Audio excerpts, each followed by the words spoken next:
जे काम करतं खातं त्या खात्याला मंत्री नाहीये. समाजाला वाटलं किंवा मुख्यमंत्र्याकडे समाज कल्याण खातं मुख्यमंत्र्यांनी स्वतःकडे ठेवलेलं आहे, याचा अर्थ मुख्यमंत्री या समाजाचं काही कल्याण करतील. पण 2 वर्षामध्ये या मुख्यमंत्र्याची आणि समाज कल्याण खात्याची कारकीर्द बघितली तर फक्त भ्रष्टाचार आणि भ्रष्टाचार याच्याशिवाय काहीच नाही. सगळ्यात मोठा भ्रष्टाचार याच्यामध्ये भोजन ठेक्याचा भ्रष्टाचार आहे. 3 वर्षासाठी भोजन ठेका काढला, 1200 कोटीचा भोजन ठेका आहे.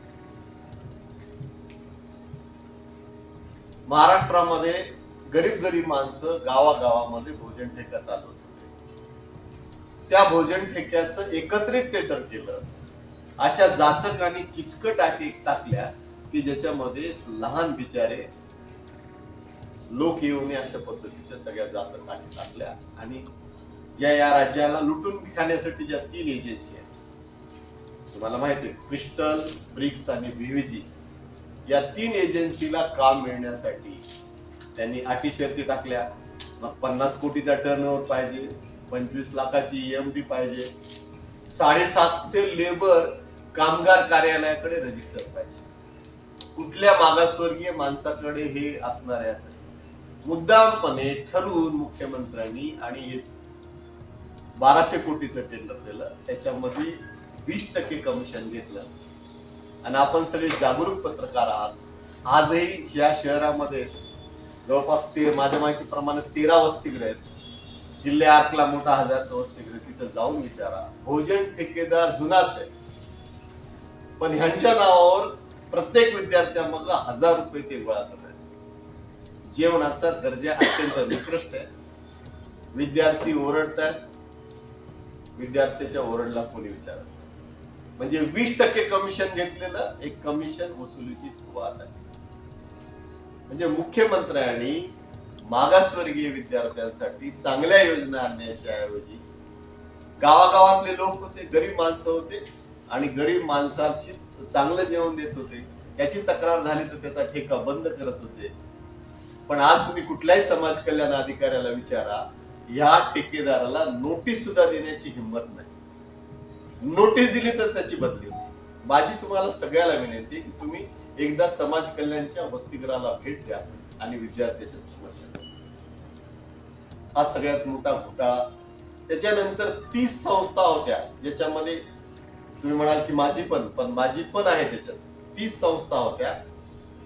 महाविकास आघाडी सरकारने, उद्धव ठाकरे साहेब, शरद पवार साहेब, या देशाचे नेते माननीय शरदचंद्रजी पवार साहेबांनी बैठक घेऊन चांगल्या काम करणाऱ्या संस्था निवडल्या आणि ज्या 2012 पासून काम करत होत्या त्या 30 संस्थांना 5 वर्षासाठी ठेका दिला होता, काम दिलं होतं प्रशिक्षण देण्याचं. राज्यभरात 30 संस्था काम करत होत्या.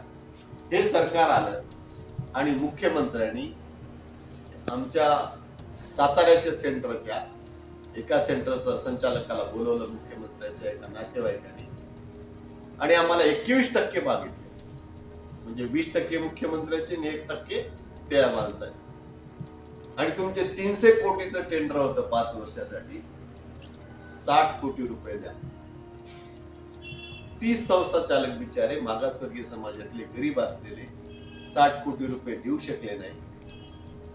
5 वर्षासाठी हरकळा म्हणून शासन निर्णय आणून 5 वर्षासाठी शासन निर्णय काढला होता. आपण सगळे जागरूक पत्रकार आहात. एखादा शासन निर्णय रद्दच करता येत नाही. का रद्द केला त्याची पार्श्वभूमी टाकावी लागते.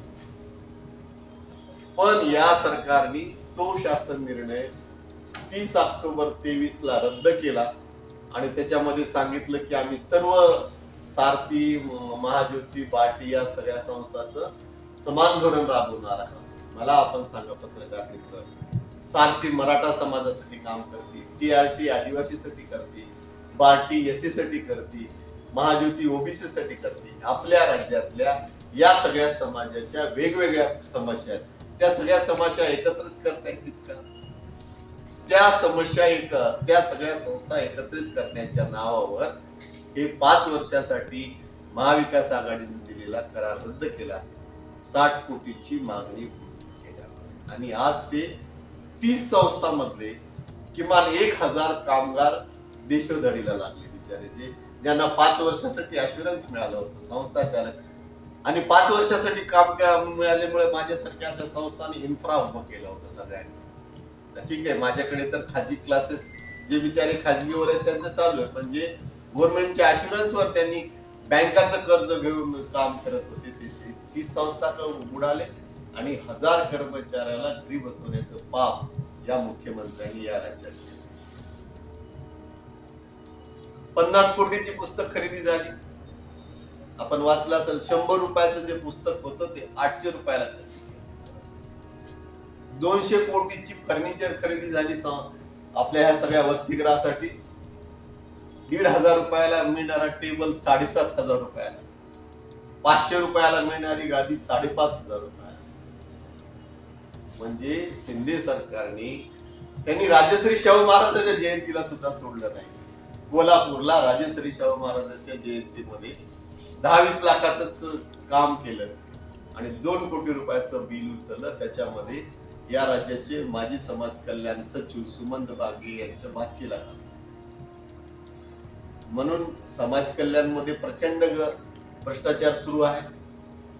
त्याही पेक्षा या राज्याचं मुख्यमंत्री कार्यालय हा भ्रष्टाचाराचा अड्डा झालेला आहे. 20% कमिशन घेणारा मुख्यमंत्री हा कलंक आहे.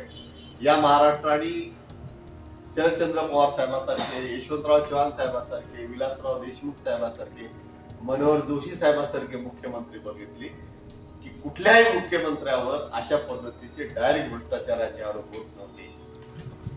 दादा, आज जे तुम्ही पत्रकार परिषद घेतली त्याचा नेमका कुठल्या मुद्द्यावर पत्रकार परिषद? गेले 2.25 वर्षात या राज्याचे मुख्यमंत्री एकनाथ शिंदे यांनी समाज कल्याण विभागाला वेगळा मंत्री न देता आपल्याकडे खातं ठेवून प्रचंड भ्रष्टाचार करून समाज कल्याणमध्ये माया जमवली आणि अनुसूचित जातीच्या लोकांचं प्रचंड नुकसान केलं. विविध योजनांमध्ये समाज कल्याणचा असलेला निधी इतरत्र वळवण्याचं काम केलं आणि ते आपल्या आंबेडकरी समाजाला जनजागृती व्हावी म्हणून आजची पत्रकार परिषद. मुद्दा काय? काय लोकांनी आता हे सरकार ठेवायचं का की एवढं भ्रष्ट असलेलं आणि अनुसूचित जातीच्या लोकांचे सुद्धा पैसे खाणार, त्यांचं नुकसान करणार, त्यांचं निधी वळवणार सरकार, महायुतीचं सरकार आज उखडून लावण्याची गरज आहे. हा मुद्दा आहे. उपवर्गीकरण केलं नाही, त्याच्याबद्दल मी अनेकदा माझं म्हणणं आहे की तुम्ही आम्हाला दिलेला पैसा पूर्णपणे आमच्यासाठी जर खर्च केला तर आमचा विकास होईल आणि मग जातीत वर्गीकरण करण्याची गरज नाही. मला सांगा, व्हीजेएनटी मध्ये वर्गीकरण केलेले सरकारने म्हणजे काय? व्हीजेएनटीचे जात सुधारले काय? किंवा मागासवर्गीयामध्ये अबकड केलं म्हणजे जात सुधारणार आहे काय? म्हणजे आमचा जो गरीब समाज आहे त्यांनी आज आंबेडकरी समाज लढवय आहे, शिकतो, आंदोलन करतो म्हणून तो पुढे गेला. बाकी समाजाने सुद्धा शिकावं, आंदोलन करावं, लढवय व्हावं, सगळेच पुढे. काय मराठा समाजामधले काही सगळेच लोक श्रीमंत झालेत काय? जे लढवय आहेत, जे शिकलेत ते पुढे गेलेत. बाकी या सगळ्या समाजामध्ये ही आर्थिक दरी आहे म्हणजे काय? त्याच्यात अबकड करणार का तुम्ही? मराठामध्ये अबकड करणार का? अबकड करण्याने मूळ प्रश्न मिटणार आहे का? मूळ प्रश्न त्यांचे जे 23,500 कोटी रुपये आहेत ते त्यांच्यासाठी खर्च करा, विकास सुरू होईल. म्हणजे अर्धे पैसे खर्च नाही करायचे त्याच्या नावावर, ते इतरच करायचं आणि मग सांगायचं किंवा तुमचा विकास नाही झाला म्हणून अबकडा करा. हे भारतीय जनता पार्टी आणि RSSचं हे थोडा झोडा आणि राज्य करा हे इंग्रजाचं आलेलं यांनी ऍक्सेप्ट केलं. जशाला तसं. त्याच्यानंतर राष्ट्रवादी पुढचं ऍक्शन काय घेणार? मराठवाडा आणि महाराष्ट्रभरात या विषयावर आम्ही रान उठवणार आणि आमची सत्ता आल्यावर माननीय नेते शरदचंद्रजी पवार साहेब आणि जयंत पाटील साहेब यांना सांगून त्या समाजाचा निधी त्याच्यासाठीच खर्च केला पाहिजे आणि अनेक चांगल्या योजना आमच्या डोक्यात आहेत. त्या चांगल्या योजना सुद्धा आम्ही जाहीरनाम्यामध्ये करू आणि त्या समाजाला त्याचा फायदा होईल याचा प्रयत्न करू, त्यांचा विकास करण्याचा प्रयत्न करू. भीमराव हत्यांबरे, प्रदेश उपाध्यक्ष, राष्ट्रवादी काँग्रेस पार्टी, शरदचंद्र पवार. ठीक.